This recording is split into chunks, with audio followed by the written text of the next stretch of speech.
मुल्क भर में बाजार और मार्केट 8:30 बजे और शादी हॉल 10 बजे बंद हो जाएंगे।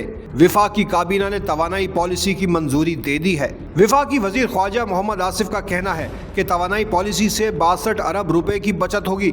वजीर आजम शहबाज शरीफ की जेर सदारत वफाकी काबीना का इजलास हुआ, जिसमें तवानाई की बचत से मुताल्लिक अहम फैसलों की मंजूरी दी गई। इजलास के बाद सहाफ़ियों को ब्रीफिंग देते हुए वजीर दिफा ख्वाजा आसिफ ने बताया कि दुकानें दोपहर 12 या 1 बजे खुलती हैं और आधी रात के बाद भी खुली रहती हैं। दफातर का भी यही हाल है।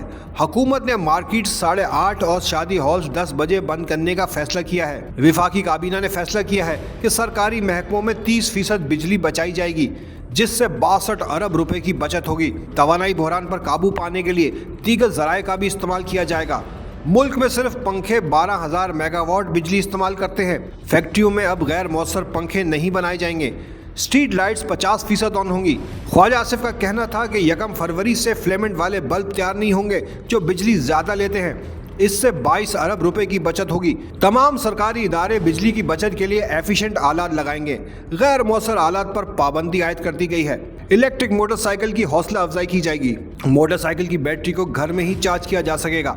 उन्होंने कहा कि बहुत से ममालिक पहले से ऐसे मॉडल्स पर चल रहे हैं, जबकि हमने खुद को दूसरे ममालिक से अलग रखा हुआ है। ख्वाजा आसिफ ने कहा, हमें अपना तर्ज जिंदगी बदलने की जरूरत है। काबीना इजलास में अलामती तौर पर कोई लाइट नहीं जल रही थी। इजलास मुकम्मल तौर पर सूरज की रोशनी में हुआ। हमारी आदात और अतवार बाकी दुनिया से मुख्तलिफ हैं। हमें घरों में भी सूरज की रोशनी इस्तेमाल करनी चाहिए। बहुत से मुल्क पहले से ऐसे मॉडल्स पर चल रहे हैं, लेकिन हमने खुद को दूसरे मुल्कों से अलग रखा हुआ है।